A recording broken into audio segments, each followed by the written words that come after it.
Hello and welcome to innovative institute. Business mathematics का 7 chapter हम कर रहे हैं, मैथमेटिक्स ऑफ फाइनेंस, और इसमें अभी हमारा टॉपिक है एन्यूटी। एन्यूटी किसे हम कहते हैं? एन्यूटी होती है series of payment, a series of equal payment, मतलब इक्वल अमाउंट होता है and it is made at regular intervals. तो एन्यूटी में दो चीजें जरूरी हैं: जो पेमेंट हो रही है हर टाइम पीरियड के बाद, that is equal in size, and the payment is made at the end of equal intervals of इसके बाद कुछ टर्म्स एन्यूटी से रिलेटेड है। सबसे पहला है टर्म ऑफ एन्यूटी, या इसे हम नंबर ऑफ पेमेंट्स भी कह सकते हैं। तो it is the time period beginning from the first payment period to the end of the last payment period. ये टोटल आपका एन्यूटी हो जाएगा, टर्म ऑफ एन्यूटी हो जाएगा। इसको आप नंबर ऑफ पेमेंट्स भी ट्रीट कर सकते हैं। Amount of future value of an annuity, तो जितनी भी पेमेंट्स हो रही हैं उन सब की eight the end of the term, eight the end of the term of the annuity, उन सब की जो वैल्यू है उसको ऐड करके जो आएगा, तो amount of all the payments, मतलब future value of all the payments. Then present value, सब पेमेंट्स का प्रेजेंट वैल्यू अगर आप ऐड कर देते हो तो जितनी भी आपने पेमेंट्स करी उन सबका प्रेजेंट वैल्यू निकालकर उनको ऐड कर दिया जाए तो present value of the annuity हो जाएगी। Periodic payment is the size of each payment. अब जैसे सपोज एक लोन लिया है किसी ने, 1 लाख रुपीज का लोन लिया लिया है, 10,000 रुपए वो हर ईयर में, वो हर ईयर 10,000 रुपए का वो पेमेंट कर रहा है। तो जो लोन का जो अमाउंट है, original amount of the loan, that will be the present value of the annuity. जो 10,000 रुपीज का जो पीरियोडिक पेमेंट वो कर रहा है वो हो जाएगा periodic payment, that is R. और फ्यूचर वैल्यू एस हो जाएगा आपका प्रेजेंट वैल्यू प्लस जितना भी इंटरेस्ट एक्यूमुलेट होगा, उन दोनों को ऐड करके बन जाता है आपका फ्यूचर वैल्यू और the amount of the annuity. अब एन्युटी, टाइप्स ऑफ एन्युटी हमारी 4 तरह की एन्युटीज हम इसमें पढ़ेंगे। पहली हमारी होगी ऑर्डिनरी एन्युटी। ऑर्डिनरी एन्युटी में first payment is made at the end of the period, payment period. Payment period के एंड में अगर पेमेंट्स हो रही हैं तो वो ऑर्डिनरी एन्युटी है। अगर ये पेमेंट पीरियड के बिगिनिंग में अगर हो रही हैं, हर एक पेमेंट पीरियड या हर एक पेमेंट इंटरवल के शुरुआत में पेमेंट की जा रही है, तो दैट इज एन्युटी ड्यू। एक डेफर्ड एन्युटी होती है। डेफर्ड एन्युटी में कुछ टाइम पीरियड एक्सपायर होने के बाद पेमेंट शुरू होती है, यानी कि जिस टाइम पे लोन उठाया तब से पेमेंट शुरू नहीं होगी। पेमेंट शुरू होगी कुछ टाइम पीरियड, यानी कुछ पेमेंट पीरियड, कुछ इंटरवल्स को लैप्स होने के बाद, एक्सपायर होने के बाद। फिर एक होती है आपकी परपेचुटी। परपेचुटी एक एन्युटी होती है विच कंटिन्यूज फॉर एवर, यानी कि equal amount paid at regular interval which continues for ever is perpetuity. तो सबसे पहले देखते हैं ऑर्डिनरी एन्युटी। ये हमारा हो जाएगा, सपोज लोन पीरियड, हमारा लोन जो है वो स्टार्ट हुआ है यहाँ पे 0। यहाँ पर पर्सन ने, बोरोवर ने लोन लिया, तो उसकी एन्युटी स्टार्ट होती है, उसकी पहली पेमेंट स्टार्ट होती है first payment period, first interval के बाद। सेकंड पेमेंट सेकंड इंटरवल खत्म होने के बाद, एंड ऐसे ही सक्सेसिव इंटरवल्स खत्म होने के बाद, यानी कि हर एक इंटरवल के एंड में वो पेमेंट की जा रही है। तो this is ordinary annuity. Nth payment आपकी एनएथ इंटरवल खत्म होने के बाद होगी। अब इसमें हम इनकी अमाउंट और प्रेजेंट वैल्यू, यानी ऑर्डिनरी एन्युटी का amount denoted by S, ordinary annuity का present value denoted by P, इनके फॉर्मूलाज देखते हैं कैसे होंगे, क्या होंगे फॉर्मूलाज इनके। पीरियोडिक पेमेंट को हम आर से डिनोट कर रहे हैं, रेट ऑफ इंटरेस्ट आई होगा। रिमेंबर आई आपका क्या है, R divided by number of times the interest is compounded in 1 year, यानी आर डिवाइडेड बाय एम, ये होगा आपका आई। term of annuity is n again, it will be t, yani t number of years multiplied by number of times interest is compounded in 1 year, so that will be your n. तो पहले हम amount का formula देखते हैं। Amount का formula हो जाएगा R यानी कि periodic payment multiplied by 1 plus i raised to power n minus 1 divided by i. इसकी प्रेजेंट वैल्यू होगी आपकी R into 1 minus 1 plus i raised to power minus n divided by i. अब अगर ये कंपाउंडिंग कंटिन्यूअसली है तो उस case में हम इसे इंटीग्रेट करेंगे इस एक्सप्रेशन को r into E raise to power R T. R is rate of interest, T is time, क्योंकि यहाँ पर infinite number of times compounding हो रही है तो हम simply rate of interest R और नंबर ऑफ ईयर्स टी ले रहे हैं यहाँ पर। तो here R is the rate of interest compounded continuously for T years. Present value निकालने के लिए लगभग सिमिलर फॉर्मूला है, ई raise to power minus r t आ जाएगा यहाँ पर। R again is your rate of interest compounded continuously for T years. फिर आते हैं एन्युटी ड्यू पर। तो जैसे हमने देखा था ऑर्डिनरी एन्युटी के टाइम पे जब बोरोवर लोन लेता है तो वो टाइम वो जो पॉइंट है वो आपका हो जाएगा 0। ठीक है, तो आपकी एन्युटी ड्यू में फर्स्ट पेमेंट इसी समय से स्टार्ट हो जाती है, जबकि ऑर्डिनरी एन्युटी में वो फर्स्ट पीरियड एंड होने के बाद, फर्स्ट पीरियड एक्सपायर होने के बाद आपकी फर्स्ट पेमेंट स्टार्ट हो रही थी। लेकिन एन्युटी ड्यू में फर्स्ट पेमेंट उसी समय पर स्टार्ट हो जाएगी जिस समय पर लोन डिसबर्स हो रहा है। तो on second payment, third payment, n minus one payment और आपकी लास्ट पेमेंट यानी nth पेमेंट आपकी n माइनस वन एंड होने पर हो जाएगी, यानी कि nth पीरियड के बिगिनिंग में। अब इसके फॉर्मूलाज देख लेते हैं अमाउंट और प्रेजेंट वैल्यू के। एन्युटी ड्यू का अमाउंट और एन्युटी ड्यू का प्रेजेंट वैल्यू। फिर हम पीरियोडिक पेमेंट आर ले रहे हैं, rate of interest is again I which is R by M, term of annuity is N which is T years multiplied by M. Annuity due में थोड़ा सा लंबा हो जाता है formula, R into one plus I raise to power N plus one minus one upon I minus one. Present value के लिए ये फॉर्मूला हो जाएगा 1 माइनस 1 प्लस आई माइनस ब्रैकेट में n minus one upon I plus one, क्योंकि n minus one period पे ही वहां पर खत्म हो जा रही थी पेमेंट।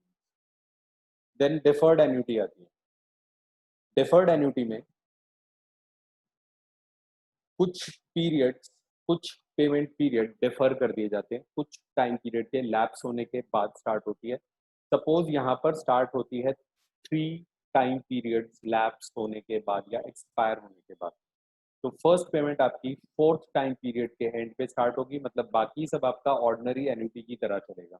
यानी कि we are considering that payment is made at the end of the time period. तो first payment, second payment and so forth, this will be the last payment end. तो हम मान लेते हैं कि एक डिफर्ड एन्युटी है जिसमें पहले 3 साल कुछ भी पेमेंट नहीं करना, उसके बाद there are 7 payment, first payment, second payment, fifth, sixth and last is 7th payment. तो m which is the deferred period is 3, n which is the number of payments is 7। तो ये आपका डिफर्ड एन्युटी में हो जाएगा। तो deferred annuity में इस तरह से कुछ अरेंजमेंट होता है कि पहले कुछ समय तक आपको कोई पेमेंट नहीं करनी है, उस पर्टिकुलर टाइम पीरियड लैप्स होने के बाद, खत्म होने के बाद स्टार्ट होता है पेमेंट्स एंड दिस कंटिन्यूज।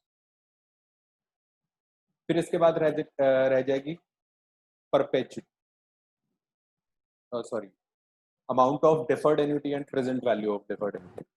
तो अमाउंट सिंपल आपका जो अपने ऑर्डिनरी एन्युटी की टर्म फॉर्मूला जो था अमाउंट का, सेम वही फॉर्मूला है। प्रेजेंट वैल्यू इस तरह से आ जाएगी, यहाँ पर ये डिफर्ड पीरियड के लिए हम इसको और मल्टीप्लाई कर रहे हैं। जो प्रेजेंट वैल्यू थी आपकी ऑर्डिनरी एन्युटी की, उसमें हम ये डिफर्ड पीरियड वाला ये एलिमेंट हम ऐड कर रहे हैं।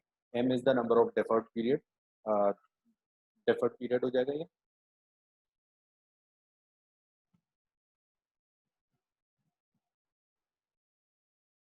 Perpetuity, perpetuity was when a regular equal amount was paid at regular intervals forever। तो इसमें अमाउंट तो कैलकुलेट नहीं होगी क्योंकि अमाउंट तो फॉरएवर चल रहा है, तो उसमें हमें कैलकुलेट करना पॉसिबल नहीं। तो हम यहाँ पर प्रेजेंट वैल्यू निकालेंगे। प्रेजेंट वैल्यू को दो केसेस में हम कैलकुलेट करते हैं। पहला, when payment is made at the end of each period, तो यहाँ पर ये हो जाएगा P is equal to R by I. Again remember I is equal to rate of interest R divided by M, which is the number of times the interest is compounded in a year, or the number of times the payment is made in a year. And payment is made in the, if the payment is made in the beginning, तो इसमें slide सा change आ जाएगा, इसी element पे हम R और add कर देंगे। तो ये हमारा हो जाएगा, अगर पेमेंट आप बिगिनिंग में कर रहे हैं तो आपको कितना प्रिंसिपल, मतलब आपको आज कितना इन्वेस्ट करना है। मतलब परपेचुटी में हमें क्या पता चलता है कि मुझे इतना, सपोज एक स्कॉलरशिप आपको देनी है, तो 1000 रुपए की स्कॉलरशिप देनी है अगर, तो अगर ये 1000 रुपए की स्कॉलरशिप मुझे देनी है फॉर एवर, तो मुझे आज कितना मुझे पैसा कलेक्ट करना है। रेट ऑफ इंटरेस्ट आपको गिवन होगा ऑब्वियसली कि इतना रेट ऑफ इंटरेस्ट मार्केट में चल रहा है, तो आपको आज कितना पैसा चाहिए, so that you continue this perpetuity, you continue making this payment forever। एक समरी देख लेते हैं। ऑर्डिनरी एन्युटी के केस में अमाउंट और प्रेजेंट वैल्यू, तो यहाँ से आपको अगर आप एक साथ फॉर्मूलाज लिख लेते हैं तो थोड़ा सा कंपैरिजन पॉसिबल हो जाता है, थोड़ा इजी हो जाता है उस केस में याद करना। तो जैसे मैं डिफर्ड एन्युटी के बारे में बता रहा था, सेम ऑर्डिनरी एन्युटी वाले फॉर्मूले हैं, बस यहाँ पर एक आपका डिफर्ड पीरियड आपका, उसका एलिमेंट हमने और इंक्लूड कर लिया। फिर परपेचुटी में अमाउंट कैलकुलेट नहीं होती, और प्रेजेंट वैल्यू दो केसेस में, अगर the payment is made at the end और the payment is made in the beginning. तो ये हमारा था कंसेप्ट फॉर्मूला अबाउट एन्युटी। अब इसके कुछ क्वेश्चंस देखते हैं। क्वेश्चंस हमारे पास जो हैं वो सारे ऑर्डिनरी एन्युटी या फिर परपेचुटी से रिलेटेड है। देखते हैं, बस फॉर्मूला का डिफरेंस है, एक बार आपको पता चल जाएगा, तो फिर उसमें फॉर्मूला अगर याद है तो फिर कोई प्रॉब्लम नहीं होगी करने में। तो पहले 22 क्वेश्चन देखते हैं।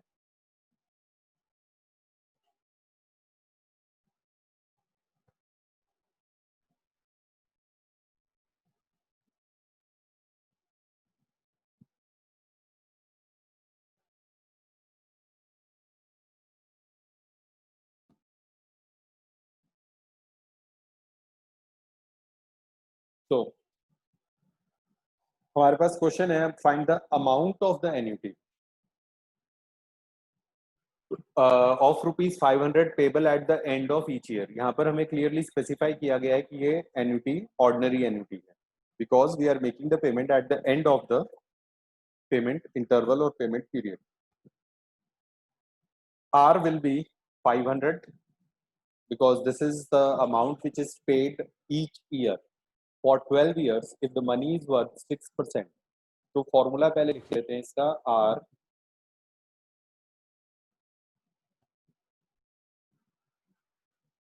1 plus I raised to power n minus 1 divided by I। Value substitute करते हैं, हमें अमाउंट निकालना है। हमें गिवन है 500 रुपीज इसका, which is being paid at the end of each year। Rate of interest is 6%, so that will be 1.06. Compounding is done annually, so there for 12 years minus 1 by 0.06। तो अब हमें पहले ये एलिमेंट कैलकुलेट करना है 1.06 raise to power 12। तो हम calculator खोल लेते हैं पहले। This is 1.06 raise to the power 12 which comes out to be 2.01219। तो इसको हम राउंड ऑफ करके 2.0122 कर देंगे।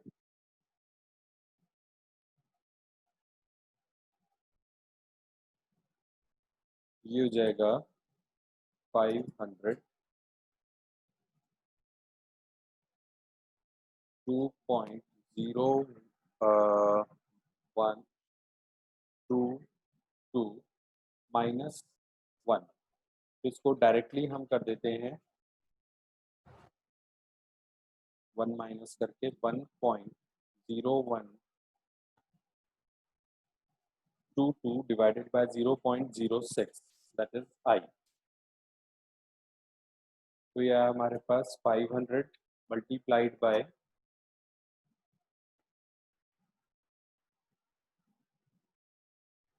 1.0122 by 0.06 is 16.87। और इन दोनों को अगर आप मल्टीप्लाई कर दोगे तो 500 multiply 16.87 is 8435। 8435 rupees is the amount of this annuity।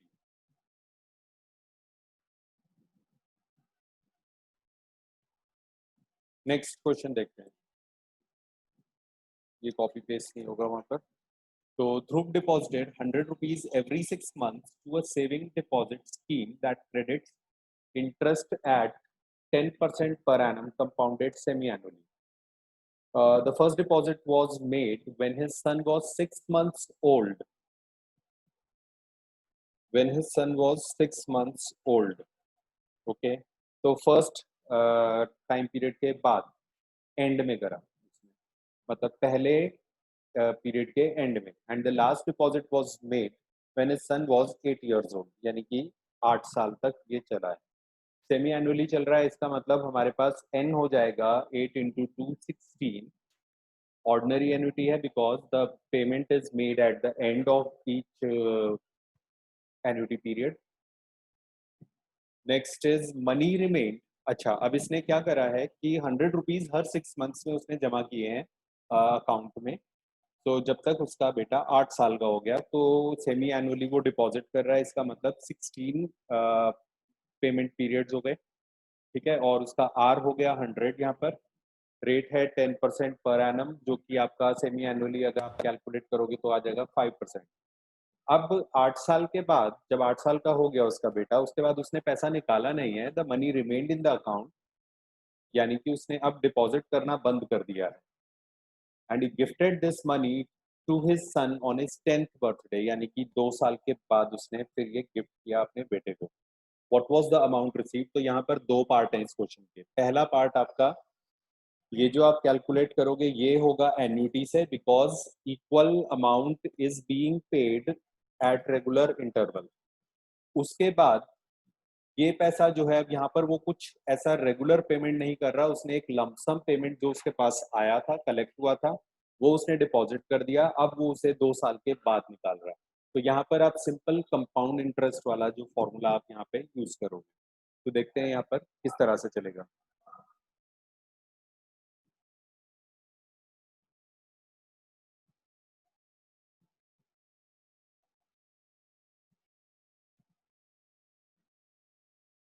तो हम क्वेश्चन नंबर कर रहे हैं 23। सबसे पहले हमने निकालना है amount. 100 rupees is being deposited every 6 month. 5% हो जाएगा उसका रेट ऑफ इंटरेस्ट। हम कन्वर्ट जब हम करेंगे उसे आई में, रेज टू पावर 16, 8 इयर्स है, twice every year is depositing. तो 0.05 ये हमने वैल्यूज पुट कर दी हैं फॉर्मूला में। अब 100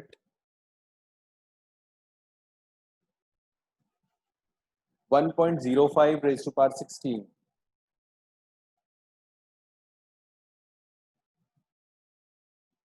1.05 raised to the power 16 is 2.1828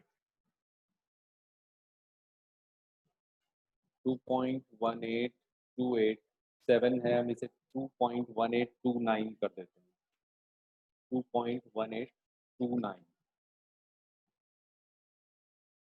2.1829 minus 1 अगर हम कर देंगे इसको तो ये बन जाएगा 1.1829 डिवाइडेड बाय 0.05 0.05 से डिवाइड करके ये आता है आपका 100 multiplied by 1.1829 divided by 0.05 which is 23.658 again round up करके इसे 23.66 कर देते हैं तो इन दोनों को मल्टीप्लाई करके आ जाएगा हमारे पास 2366 रुपीज इसके पास इन 8 ईयर्स में कलेक्ट हो गया। अब ये 8 ईयर्स में जब 2366 रुपीज कलेक्ट हो गया, अब हम निकालते हैं इसका सेकंड पार्ट। हमारा प्रिंसिपल है 2366, हम principal 1 plus I raise to power N, ये फॉर्मूला आप सिंपल हम यहाँ पर यूज करेंगे क्योंकि अब यहाँ पर कोई एन्युटी नहीं है, सिंपल एक लंप सम आपने अमाउंट इन्वेस्ट कर दिया। तो it will be 1.05 raise to power 2 years का है तो ये हो जाएगा 4 1.05 raise to power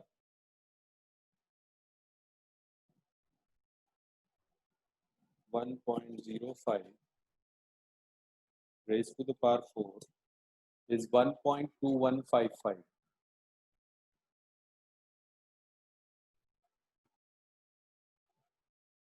So 2366 multiplied by 1.2155.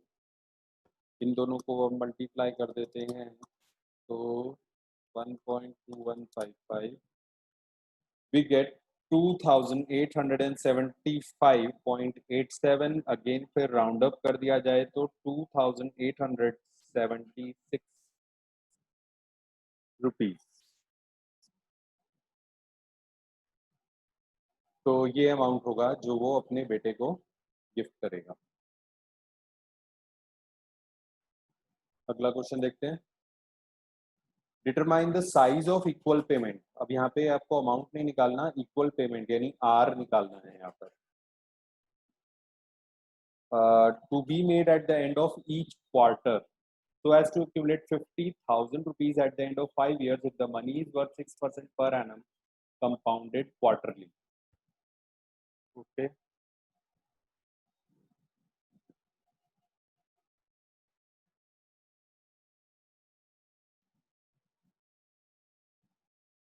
अब उसे accumulate करना है at the end of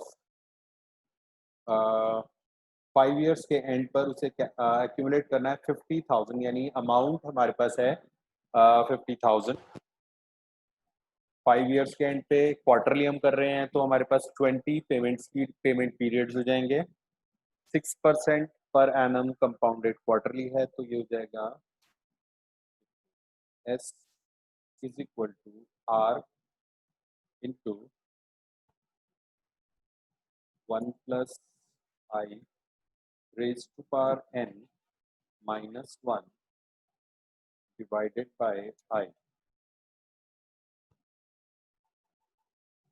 अब हमको गिवन है अमाउंट कलेक्ट करना है 50,000 यानी हमारा अमाउंट यानी S हो गया 50,000।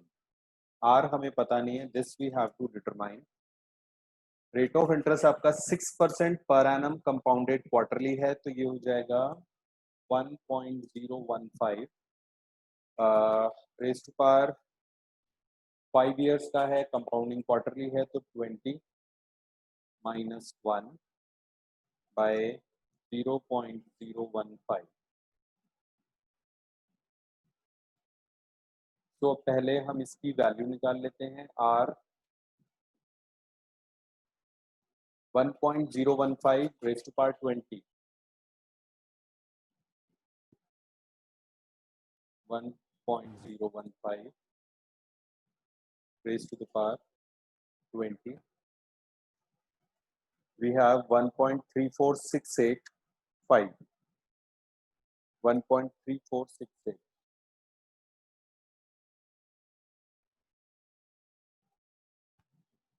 1.3468 माइनस 1, माइनस 1 करके आ जाएगा हमारे पास 0.3468 divided by 0.015. This will become R multiplied by 0.3468 divided by 0.015. That is 23.12. तो अब हमें R निकालना है। R निकालने के लिए हमें क्या करना होगा? 50,000 डिवाइडेड बाय 23.12। ये हो गया 50,000 divided by 23.12। So we get 2,162 rupees 62 पैसा, और राउंड ऑफ करके 2,163 रुपीज। ये हमारा पीरियोडिक पेमेंट आ जाएगा, जो हमें हर टाइम पीरियड के बाद, हर ईयर, हर क्वार्टर के बाद जो पेमेंट करनी है, 2,163, so that we get 50,000 rupees after 5 years. Next question हमारा है, find the present value of an annuity of 5,000 rupees payable at the end of each half year. तो ये हमें फिर आर गिवन है, यहाँ पर हमें प्रेजेंट वैल्यू निकालनी है 6 ईयर की, और कंपाउंडिंग सेमी एनुअल है, रेट ऑफ इंटरेस्ट है आपका 7%।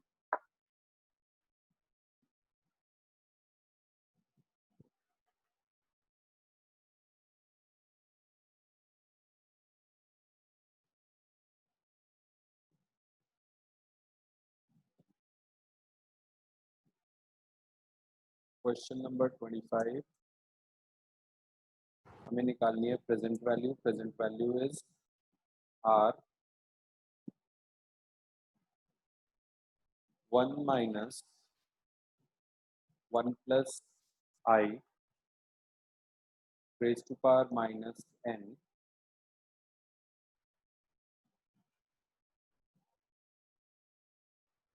Divided by I. R was 5,000 rupees at the end of every half year. It is being paid at the end of each half year, and for 6 years rate of interest is 7%। 7% का मतलब हो गया 1 minus 1.035 raised to power 6 years, that means minus 12 divided by 0.035। तो अब यहाँ power हमारे पास आ गई है नेगेटिव में, और नेगेटिव पावर निकालने का यहाँ पर इस कैलकुलेटर में मुझे कोई मीनिंग तरीका भी नहीं नजर आया है, तो थोड़ा सा लंबा काम होगा। पहले हम पॉजिटिव पावर निकालेंगे, फिर उसका रेसिप्रोकल करेंगे। तो मेरे पास है 1.035 raised to the power 12। We get 1.51106, so we can take 1.5111। अब हम इसका रेसिप्रोकल निकालते हैं।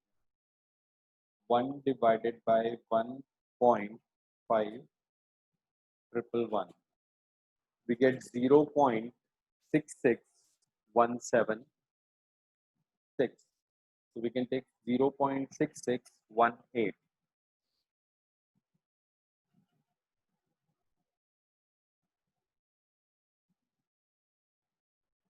5,000. 1 minus 0.6618 divided by 0.035. अब इससे आएगा 1 minus 0.6618, that is 0.3382 divided by 0.035. We get 9.66, यानी 5,000 multiplied by 9.66, और इसको अगर मल्टीप्लाई कर देते हैं तो 5,000 से 9.66 multiplied by 5,000 is 48,300. This will be the present value of this annuity.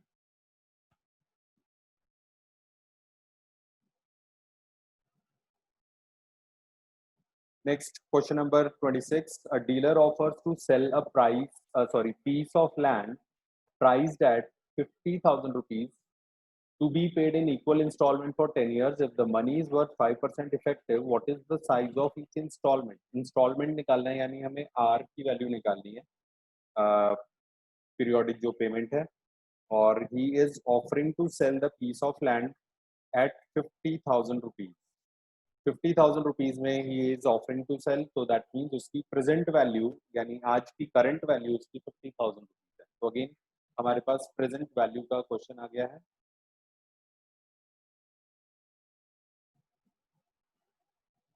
This is question number 26.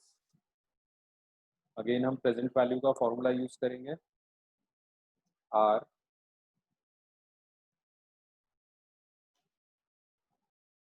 1 minus 1 plus I raised to power minus n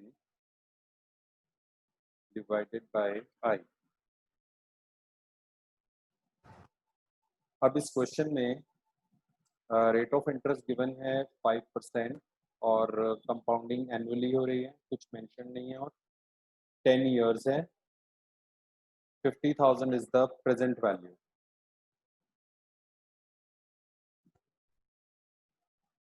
तो वैल्यूज पुट करते हैं. 50,000 is the present value. R we have to find out.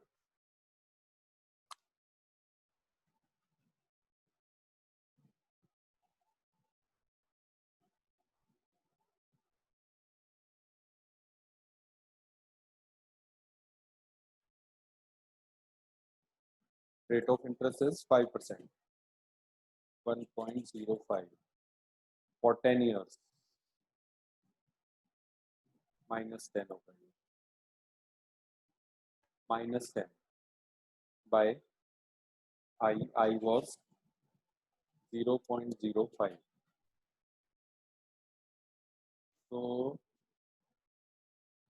50,000 is equal to R multiplied by 1 minus 1.05 raised to power minus 10 again. 1.05 raised to the power 10 पहले हम निकाल लेते हैं. It is 1.262889, that is 1.6289. अब उसका reciprocal ले लेते हैं. 1 divided by 1.6289. This is 0.6139. 0.6139.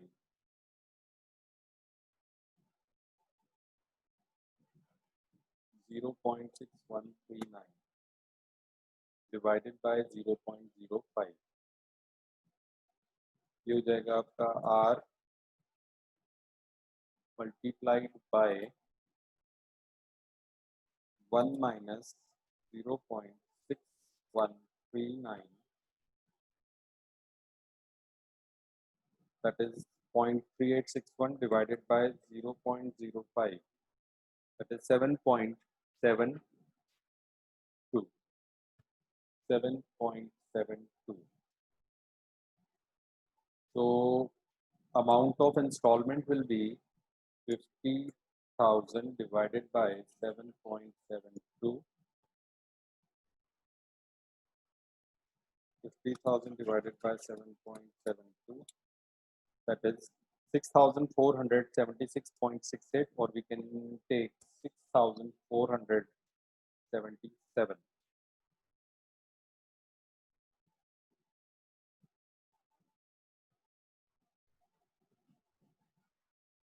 Next question पे आते हैं 27. A person buys a house and agrees to pay 15,000 at the end of each quarter. Installment given है, यानी R की वैल्यू हमारे पास है, capital R.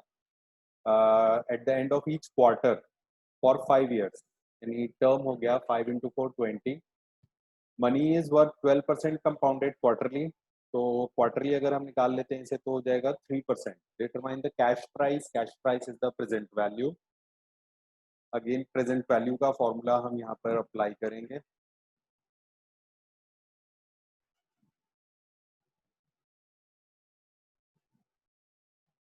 This question is question number 27.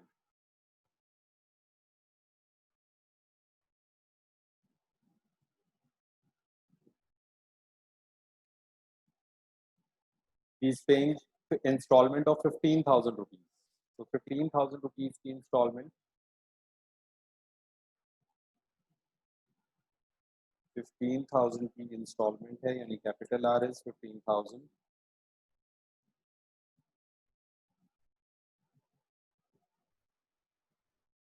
Rate of interest was 12% compounded quarterly, so it will be 1.03 raised to the power minus compounded quarterly for 5 years.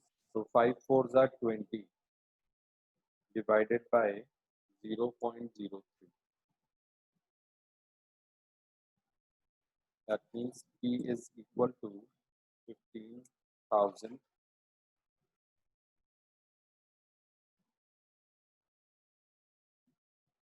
1 minus, अब हमें निकालनी है value 1.03 raise to the power minus 20. तो पहले हम 20 की value निकाल लेते हैं. 1.8061 1.8061 आ गया. अब 1 divided bye 1.8061, this is 0.55367. So 0.5537.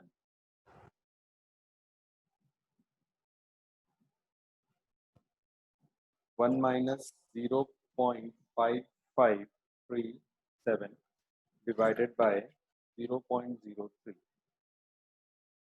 That is 15,000 multiplied by 1 minus 0.5537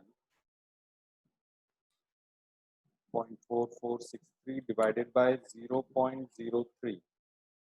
That is 14.876 for 14.88.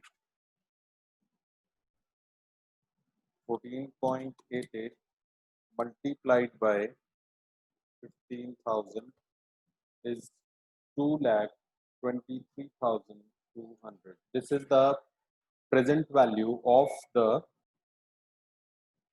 land.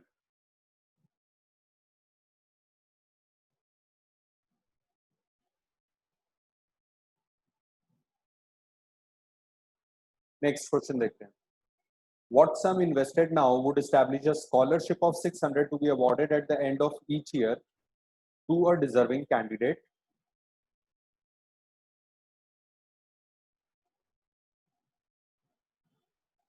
To a deserving candidate if money is worth 4% compounded annually. अब यहाँ पर हमें term नहीं बताया हुआ, इसका मतलब क्या है ये? forever, it is going to continue forever, कितने साल ये हमें नहीं बताया, तो इसका मतलब this is a perpetuity, this is a question of perpetuity. तो perpetuity के लिए हमारा फॉर्मूला क्या होगा, प्रेजेंट वैल्यू निकालनी है हमें, what sum should be invested now, तो कितना सम अभी इन्वेस्ट करना है ये हमको देखना है. दिस विल बी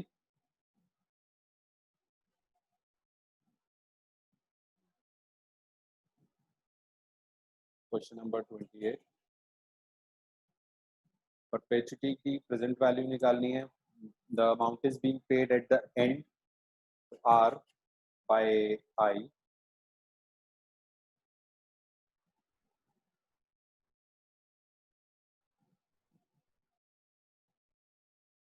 तो आर इज ₹600. एक बार फिर से क्वेश्चन देख लेते हैं. What sum should be invested now, so that एक स्कॉलरशिप तैयार हो जाए. There should be a scholarship of ₹600 to be awarded at the end of each year to a deserving candidate if money is worth 4% compounded annually. तो ये तो बहुत simple सा question है. हम आर हमें गिवन है 600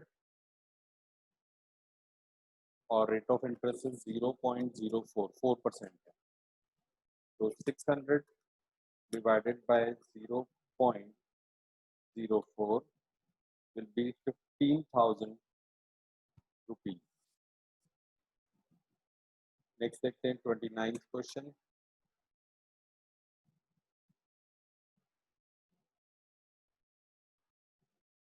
If the cash equivalent of a perpetuity of 300 payable at the end of each quarter is 24,000, find the effective rate of interest. Perpetuity of 300 payable at the end of each quarter is 24,000. Sum उसका 24,000 है. तो again at the end है R by I. I को हम क्या लिखते हैं, क्योंकि यहाँ पर हमारे पास आ गया है at the end of each quarter, R divided by 4, divided by 4 ये आ जाएगा ऊपर 4R. तो 24,000 का परपेचुटी है, 4 इंटू स्कॉलरशिप का अमाउंट है 300 डिवाइडेड बाय R. आपको निकालना है यहाँ पर R की वैल्यू. तो R will be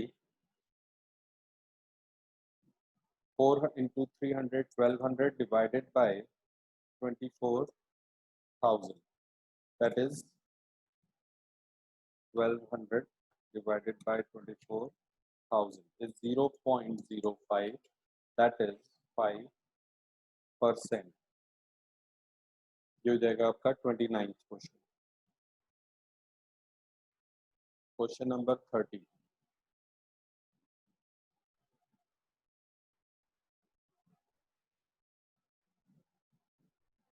Find the present value of an income of 1,080 at the end of each 6 months if money is worth 6% compounded semi-annually.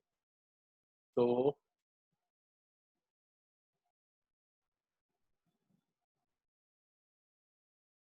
again same formula है, P is equal to R by I, that is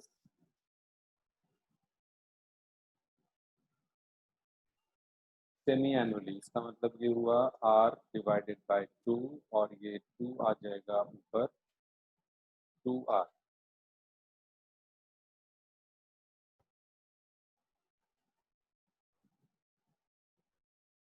two multiplied by, हमें R given था 1080 और rate of interest was 6%. So this will be 2 multiplied by 1080 divided by 0.06 is 36,000. This will be 36,000 rupees.